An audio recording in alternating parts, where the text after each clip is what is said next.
way I've always been doing things just doesn't work now. I want to be free. You're a freak. You're fat. Your hair is gross. You're a baby. You smell. Don't be a bitch. Everyone can see you should be full of love. There. Don't you feel better now?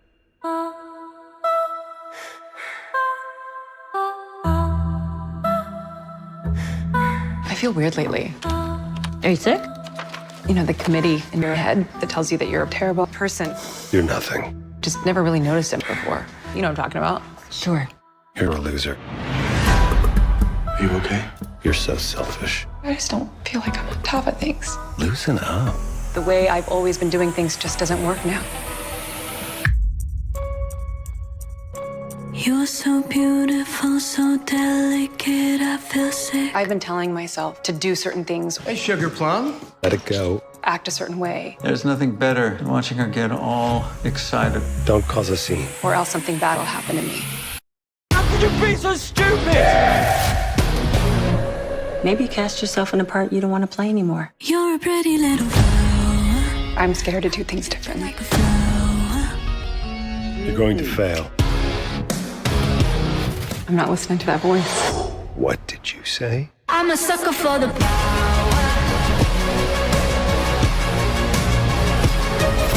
You'll never find your way back to that kind of freedom. I don't want to be afraid of some terrible outcome. I want to be free. This is a huge mistake. I want to be free. No one will even want to come near you. You will be alone. Alone. Alone. I want to be free.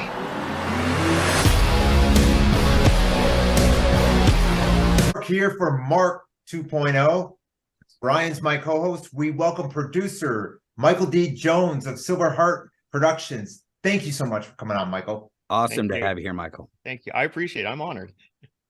Now, Pleasure's ours. I'd like to start off by talking about why you wanted to get into the industry to begin with, how you got your start, and some of the early projects. Well, I think literally from when I was a little kid, I wanted to be an actor, and that was my goal. So, I did theater in high school. I did all the plays, I did theater. And then about, like 19 or 20, I packed up. I lived in Oakland, so I went to Los Angeles, did the whole try to get into the groove. And I got a job. There was a TV show called Unsolved Mysteries. Oh, yeah, With I Robert know well. Stack, years ago. And I got on the The show. Unsolved Mysteries. Yep. Oh, The original. Oh, gosh. And I started off as a PA runner, which meant I was the guy that did all the deliveries, picked up stuff. I was like the office PA, run to get coffee, everything. And I worked my way up, and I kind of just got behind the scenes. And at that time, I had my son, Zach, and it was like, okay, I've got to be more responsible. I need to have a full-time job, and the acting just wasn't happening at that moment. So I just kind of stuck with it behind the scenes, and I kept realizing what I wanted to do. And that was kind of my initial start getting into production, and then segueing into other facets of where it's taken me now. Oh my gosh. There you go.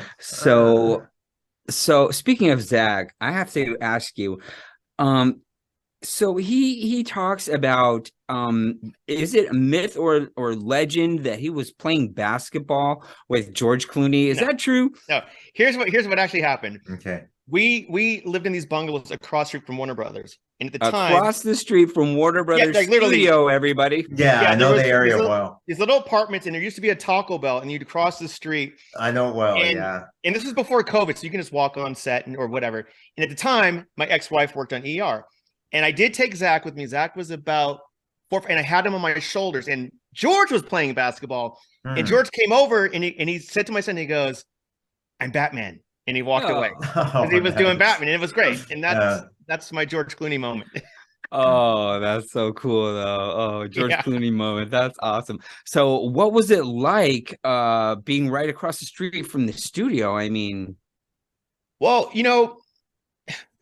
here's the thing I used to do, because for me, again, I always was obsessed with movies. I would watch movies every day. I was in the business, whether I was behind the scenes or in front of the camera. This was my blood and my passion. And again, before COVID or security, before 9/11, you could kind of walk it as long as you had an attitude and you walk like you own the place. I would do that. I'd walk across the street pretend like I worked in a lot, and I just walk around and I drop off my resume in different people's offices. And I'd see, like, I saw the Batman set, Mr. Freeze, and all sorts of things, like the Friends set, everything. So it was just like, it was one of those things that, to me, it's like a candy store. And it's like, anytime you're at those real big studios, you're like, oh, this is it. This is amazing. And, you see people like, you're walking, oh, Jennifer Aniston's crossing in front of you. And yeah, there's George Clooney playing basketball. And here's Clint Eastwood's walking by. And it's just, and you're like, it's amazing. So you didn't need a pass never like you get do old. today. Because today you need a pass. When I was doing now you need extra work, everything. pass. Oh yeah, they got to Exactly. check you beforehand and drive-ons. And, depressing. I don't even want to talk about that. So your wife worked on ER though. ER yeah. must have been wow. I mean, wow. So let's start with your childhood. Yeah, we're not going to talk about her. We're not going to talk about her. Let's start with your childhood. So, did you grow up in Oakland? Born and raised in Oakland, California. Mm-hmm. Raised by my mom. My mom and my aunt kind of, brought me up. Mm-hmm. I was just always that only child, had to figure it out. Didn't have a lot of money. I'd tell everybody, I was a latchkey kid, just the way, we didn't have a lot of money. So I remember taking, I couldn't afford the game systems, the little small ones. So I would actually go to my mom's job and I would take manila folders and I would cut them out and replicate the games and do that and play. I made my own comics. But I also embraced it because it brought out a lot of creativity to where I am now.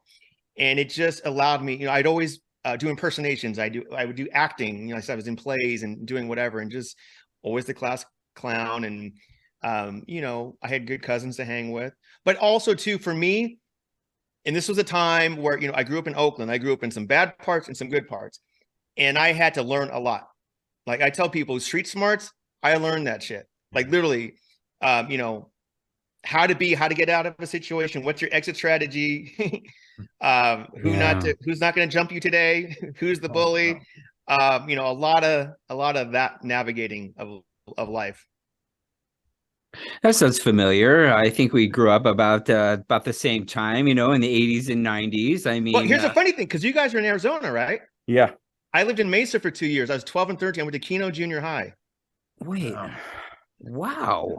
Yeah. So how did that happen? How did that? Well, that was interesting because, at the time, so my mom and we went to some conference, and she's like, "Oh, let's move here. It's great." I'm like, all right. I just went along, and it was interesting because, again, so my backstory is, I'm part African American. My mom is a Black woman, and my dad was Black. I'm just very light skinned. And so I got called the N-word in Arizona, of all things. And I was like, oh, okay, that's how it's going to be. And that was very interesting because they would kind of pick on me, and they picked on some of the Native American kids that would get busted. So it was definitely interesting. So, we lasted about 2 years and we came back to the Bay Area. Oh my God, that is horrible. That is so sad. I can't believe that. I mean, that I don't know. We are so used to people immigrating into Arizona. It's just tragic that you met that kind of situation. Listen, but also too, it's weird because I felt like a lot of the kids, they didn't know any better, and it was just a thing. You know what I mean? And it's so funny because at the time, Mesa was predominantly Mormon, and those were the worst kids. Oh my God, the shit that they would do. It was just crazy. But it's fun. I don't know. It was just, I don't know. Again, that was another different lifetime for me because here I am during that time, that's where I got into, I call it that Zach phase where I was wearing black, and then I got into like Ozzy and Iron Maiden and all that stuff. Because when I got there, I was I'm still a big Prince fan, but I come in there with Prince and Boy George and all this stuff. And they're like, what? But it was cool because then I discovered a whole nother mix of music, which I still love to this day. Like I saw Van Halen in concert there. I saw the Go-Go's, and I go to concerts all the time. So anyway. You're talking about all the great 80s things that I grew up with too, you Yeah. know. And I was kind of like a metalhead there, but I totally appreciated Prince. And I totally I appreciate the Go-Go's now, Back then I Good kind of answer. steered clear of stuff like that, but still you could tell it was good. You could tell it was catchy, you could tell it was great. But so you had a great mom behind you, which is the important thing. It seems to be a common theme. All these people that are meeting success, they have a parent or a couple of parents really behind them going, go get them, kid, whatever you need, we'll be right here, and good luck to you. So what kind of education did you have? Any kind of like high school or college learning that got you into filming? I went through all the general ed. I went through high school. High school was great. I mean, again, that was really where I got to blossom. I think it was weird. Here's another thing for me. Again, I grew up in Oakland, and there used to be a lot of times I'd be with my family, and I would be the one that would stand out. And I'm like, "Am I adopted? Is this right? I'm the lightest one here." and at high school, where I went to El Cerrito, it was very much. I was really struggling with who do I hang with, and so I think my first year I only hung out with Black people. This one group, and that was it. And then as I segued and I got more, I was just more the goofy Gemini guy. I became friends with everybody. So like my junior and senior year, I just hung out with everyone, and my whole world opened up. Like, oh my God, this is great. And I was in theater, and that was great. And then I did go to some community college for a minute. I tried that, and then I had this opportunity to go to LA. So you know what? I'm going, and I'm going to go for it. And listen, I say at least in Hollywood or whatever it is I do, you don't need any education. I mean, half the shit I do right now, I've learned or I've been self-taught, or I've learned and I catch it real quick. And, I don't need a degree to say, oh, I graduated from film school. I'm like, no, I was on the ground already in the mix at 19 on, already in it. So anyway. Sorry, I tend to go. What's great about you, I think, so far to me is this resistance that you met built great tolerance in you. And so now you can go out kind of bulletproof to all these bullshitters and kind of cut through the bullshit. And no wonder you're a great producer, because you have met with all kinds of diverse situations, and you kind of can cut through all that crap and see the truth. Yeah. I remember my drama teacher, Miss Ray, told me I was never going to make it. Wow. And it's funny because we went to let's call him right now. No, it's a her, Miss Ray. Oh, sorry. And it's fun. And we went to a play to go see Lily Tomlin in San Francisco, and somehow we got to go backstage, and I gave her my autograph, and my teacher got mad. Nice. I said, well, wait a minute. I said, I'm going to be important. I gave her my headshot. That is hilarious. I love it. That's the type of shit that I do. That is hilarious. That's great.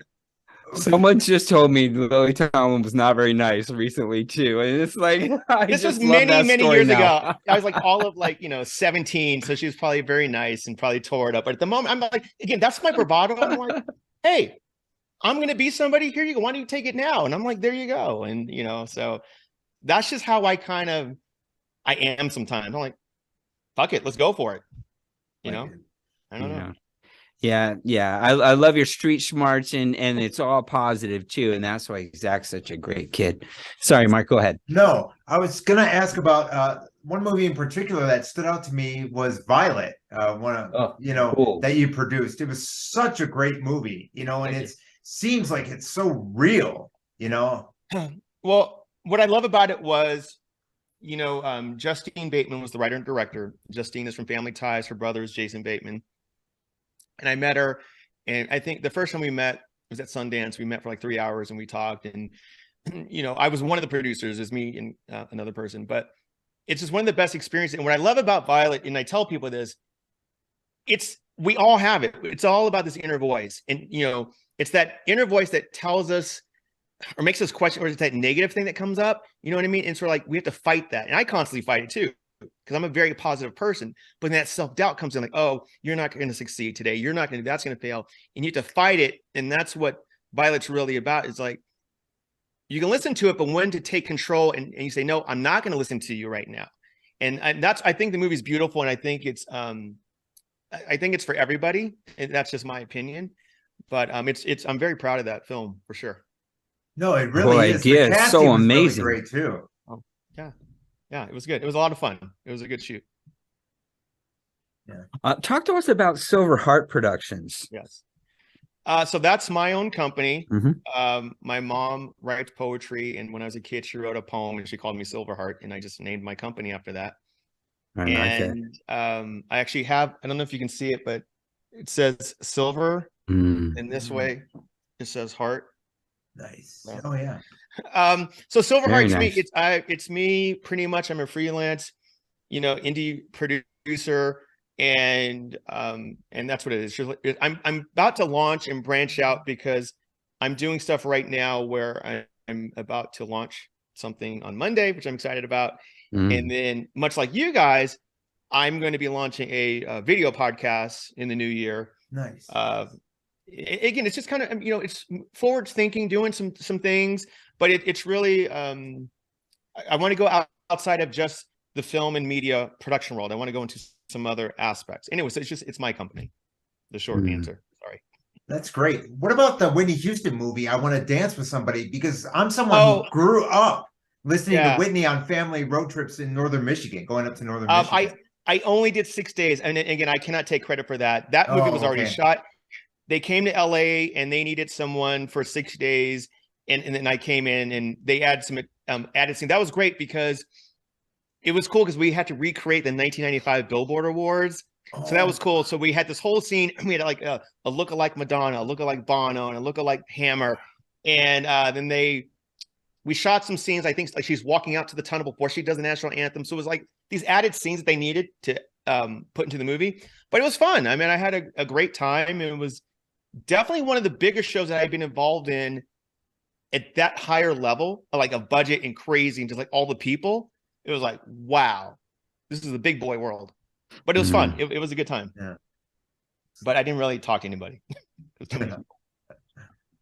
So what did it take to get into producing anyway? I mean, how do you make a decision like that and get into something like that? The first 10 years of my career, I was in TV. I did Unsolved Mysteries and I production managed some comedy specials. I did a lot of reality. I mean, what was that like first though? I mean, 10 years of that. I mean, it was great. What was the big takeaway? So, I mean, again, when I go somewhere, I work my way up.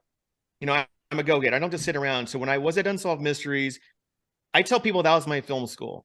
I was there for 7.5 years. I started off as a PA. I left as a producer.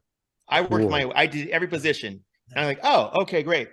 And then from there, I went to a company called Production Partners. And at the time, they did all the HBO comedy specials. So we did Chris Rock, Bill Maher, David Spade, Kathy Griffin. They did all those. We do them live. And that was great because that was an experience for me. Now I'm doing live stuff, and that's a whole nother gambit of, which I like because you get one shot. It's live. It's a live show. And then I did reality and I traveled everywhere. And that was cool because that's where I really got to see a lot of the US and just these little small towns and film. And again, I just kept ramping up my skills because really there's no difference between television and movie. I tell people the principles are the same of what you have to do in your work. It might be a little more paper, but as long as you have the skill set, they translate. So when I moved to Portland, I had to start from scratch because I was kind of thriving in Los Angeles. By this time, we moved to Portland to go raise our son, Zach, and I had to start from scratch. And so I got my first movie, and it was with Gus Van Sant, a movie called Elephant. And again, I had to go back to the bottom, go get his breakfast every day, answer the phones, and I was a PA. But again, this is where I humble myself. Okay, that even though 10 years of being whatever, I'm starting from scratch, but then I worked my way up and then I met some guys and we made a horror movie for like $100K and that was great. And I just started producing these horror movies and we kept ramping them up. And the good thing is they actually weren't stupid, cheesy ones. They actually got, at the time there was Blockbuster and I think another video, Hollywood Video. Hollywood Video. So, we got in there. And then I kept ramping it up and I'm like, all right. And then I realized that's my trajectory. That's where I want to go. I like numbers. I like budgets. I like massaging all that. So I just kept stepping it up. And like we did the one movie, the next week we doubled the budget and a little bit more. I'm like, okay, great. Like I did Behind the Mask, which is considered a cult favorite in the horror genre. Behind the Mask, The Rise of Leslie Vernon. And that was another great thing that opened up some doors because we got into South by Southwest and, all these really cool things. So yeah, that's that. That is an amazing Unreal. list of accomplishments you I just know. rattled off right there. That was like amazing. Yeah. Gosh, that only how many years? That covers about a 10-year period or so, right? Yeah. I mean, it's crazy how, yeah. And then I think, then since Cabin Fever reboot, really, I've been full tilt knowing, okay, I am. I mean, I literally went to the movies and saw that. I remember my Oh. date and everything. That's great. Yeah, we shot them. Wow, Cabin Fever, that was great. Again, this is just my path, and I realized where I want. And now, now taking to now I'm optioning projects, I'm optioning books, and I'm looking to develop, things and I'm pitching. So I'm not just always the hired gun. I want to be a little bit more involved in what can I build and create, and what stories do I want to be involved in telling. So that's like my next path where I'm kind of headed right now. So your goal now is to find the story you want to tell and to have the podcast too. Yeah, no, for Are sure. they connected or no, the podcast for me is, so since COVID, really, I would say, I tell people COVID's probably one that it sucks and a lot of people die, but it's also the greatest blessing because it made a lot of us wake up. And I tell people, I'm 52 years old. What's my next phase? What's this next part of my life? And so I started doing more positive work. I've always been a positive person. That's how I was raised. Sure. But I've always been putting things into motion, manifesting, writing my intentions, my vision boards, and so I do these motivational Minute Mondays, and I would just do these little videos on Facebook, and everyone's like, oh, you should do it on a broader scale. And it was like, you should do a video podcast. I'm like, you're right. So my podcast is more eclectic. Like I already have a list of people. I've got, Academy Award winners. I've got wellness. I've got sports. I've got some musicians, just different people. It's like, hey, let's just riff and talk for a little bit. How do you implement some positivity and success in your life? And what are some nuggets we can all pull away from? I don't want to be all movie world because that's not my whole world anymore. I want to be more of a broader outreach to people. I'm sure it'll do well. You got so much positive energy. You got a lot of people, you can't fail. I mean, it's going to be great. I'm trying. It's great. Yeah, it's going to be awesome. So you live in New Mexico when you're not in LA? I love Yeah, I've always been in the Bay. I bought a house 3 years ago this year because they have a film incentive here, and it was one of those things where I was prepping a movie. I like change. And so the state film office is like, hey, would you move here? We need someone like you. I'm like, yeah, I can't afford the Bay Area. Let's do it. And so I bought a house across the street from Netflix. It's a new area called basically a Netflix neighborhood. It's this new development, and it's really great because, again, I haven't worked there yet, but that's my goal. And I see it every day. It's there across the street. So, yeah, I mean, I like it. It's one of those things, how it is. You leave a big city and you can have more, like I don't feel the pressure. Like, trying to make that rent every month in the Bay Area was a joke. Here, sure. Gas is like $2.97 a gallon. California rent is $7. I mean, it's like little things. It's like, oh my gosh. So, no, I love it. It's nice. And the great thing is when I have to go to LA, I go there a lot. It's a 90-minute flight, and I come back here and, it's good. So it works. I don't know if I'll be here forever, but right now it's where I am right now. It's so great up in the Four Corners area. We know a UFO researcher working up in there. I love UFOs. I keep waiting. I keep waiting because like where I live, and the great thing is since it's not really developed, it's still, I get all the stars in the sky. And I'm right by the airport and the Air Force or whatever, somewhere, because I see all the military copters. I'm like, okay, where's the mothership? I keep waiting. There we go. There's so many stories about, that whole area is protected in some way, I think. I love all that stuff. I love it. I think it's great. Sorry, Mike, go ahead. That's fine. I was going to say, growing up, what were what inspired you? Like what filmmakers, what movies, what music? Well, for movies, my go-tos, my favorite film is Empire of the Sun. I mean, Steven Spielberg and Spike Lee. They are my two. I'm a diehard. Look, here's my little Spike Lee. Wow. I'm a humongous Spike Lee fan. This is just the music side. I have a whole other side. I've got my Spike Lee posters that are signed by him, and Wow. so for filmmakers, at the time it was like Oliver Stone, definitely Clint Eastwood, Spike Lee, but Spielberg really always spoke to me in the movies at the time, in those movies, of the late 70s, when you had really great movies in the early 80s. Zemeckis, all that fun stuff. Ridley Scott, all those peeps. So that's what I kind of grew up on and I loved, and I still watch, today. And I think that, and music for me, I discovered Prince at 10 years old and I never stopped. It's just one of those things. And I've always been a big music guy my whole life, and I'm very eclectic.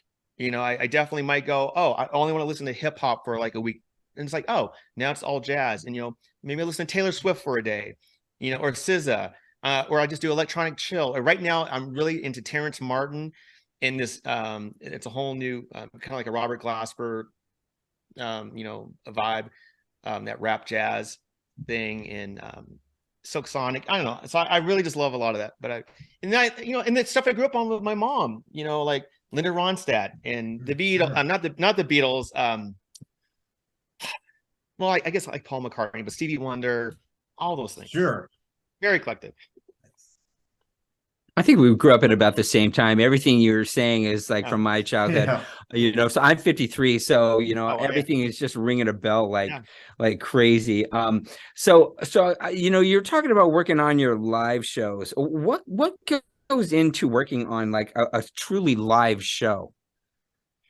Oh, well, I've done a lot of live specials or events. Like those HBO ones, I saw every single one. It's like prep. every A lot of it. One. A lot of it,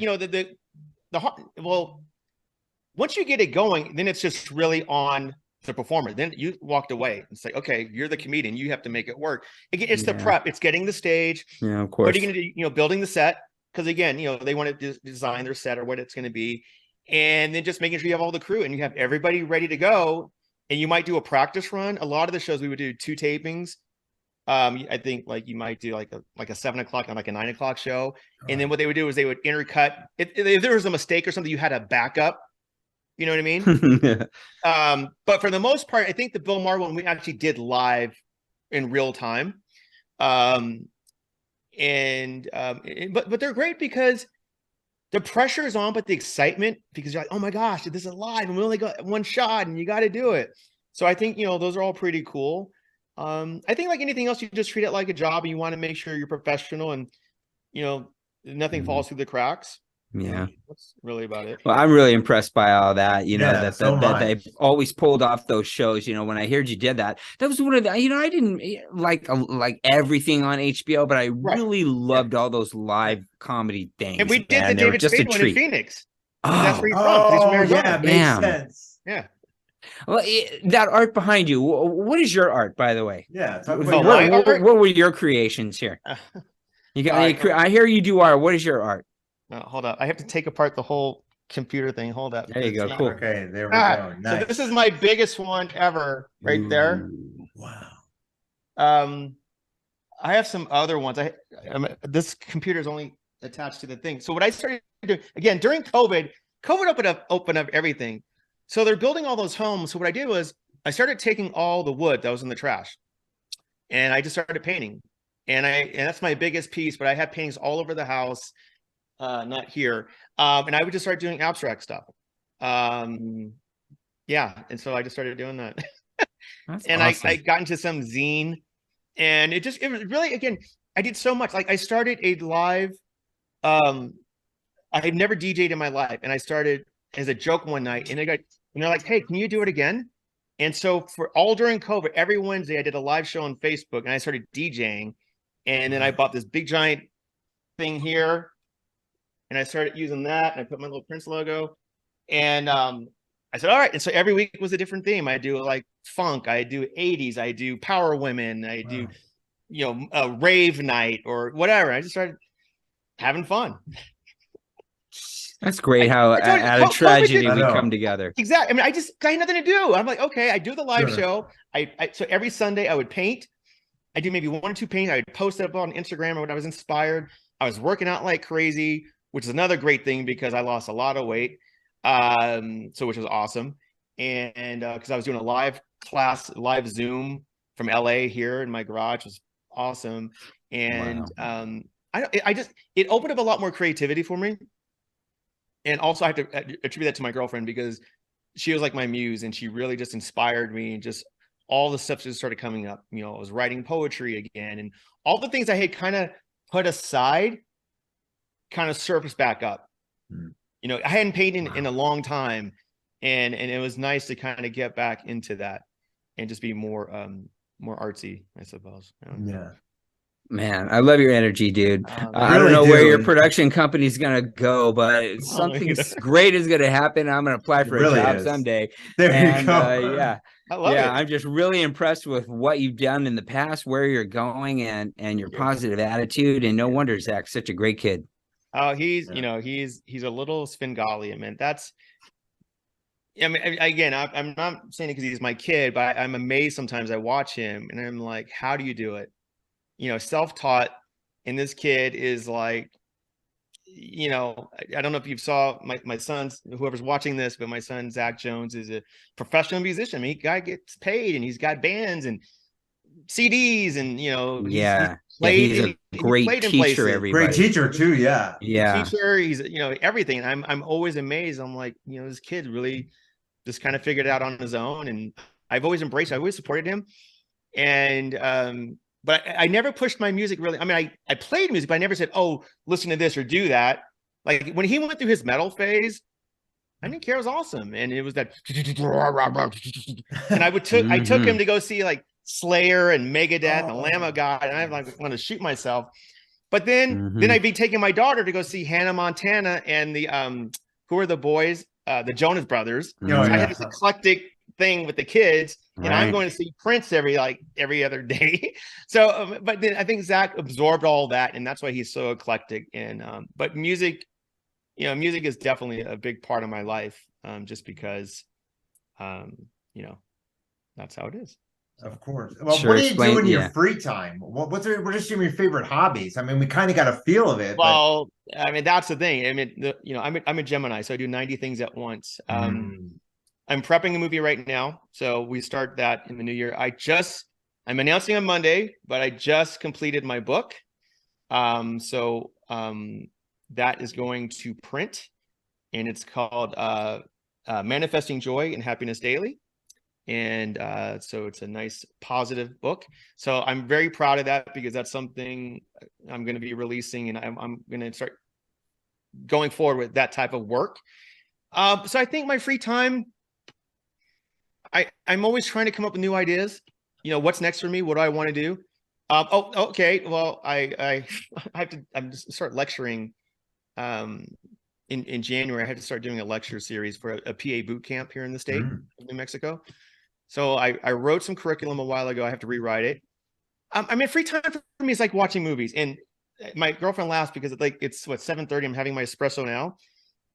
So probably about midnight or 1 is when I start my movie. Like last night, I sat down and I watched Glass Onion till 2 in the morning. It's great. It's fantastic. So I love movies. I love sketching and drawing. So any chance I get, I like to draw, or it just sketch to get it out there. I love going to see the Golden State Warriors. I am a diehard fan. So when I get a chance, I'll fly, like we flew the night before Thanksgiving to a game. I have a puppy, so I walk my dog, and I spend a lot of time thinking about life.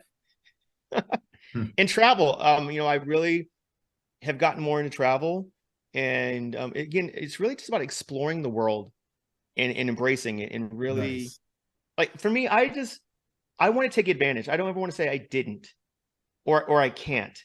I'm like, why not? Let's give it a shot. And those are a few things that when my father died unexpectedly, that was another wake up. Okay, just how life happens real quick. And then also do COVID. We can have all the best plans. So now you got to revamp. I'm like, okay, I got to start living. I mean, I already do, but to the way I want to live, not for everybody else anymore. It's about, and I'm not being selfish. It's just more like, this is my time. And I'm saying I don't want to be narcissistic about it. It's sort of like, no, I want to go do these things. And I can take the time off and go do that and enjoy it because I don't want to be 70 years old trying to now go visit Rome or whatever. And I can't walk up the stairs. Let me do it now. Well, I can walk and I can hear and I can see. You know what I mean? You only live once, right, Michael? I absolutely believe that. There's no do-overs. That's right. I say, I know. go now. You're so right. Well, man, it's just amazing what you've done, and I hope you come back. Maybe in a few months, and tell us where your company's going, and the podcast, what you're up to. Yeah, your podcast. Promote anything right here. We'll push out anything you're doing, dude. I love it. I have to learn Instagram more. So I'm getting better at it. Because I know that's something I really have to tackle and really get out there. And for me, I love lecturing and talking. And one of the things I do get asked sometimes to speak at the college here, and I love talking to students. I really do.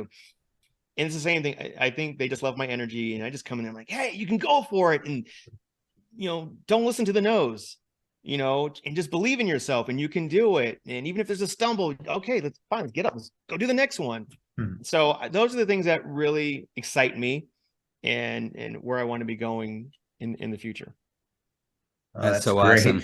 Well, I don't do a lot of promo videos, but I did one on your son. I was so impressed, and I'm equally impressed with you. Thank you. So, man, don't be a stranger. Come on back. I won't. But you guys are going to be on my show because I want to hear about you and how you guys got started. And I'm serious. No, seriously, because I mean, this is another great medium. Like with COVID, people are working from home and they're doing things like this. Like, I know what you mean.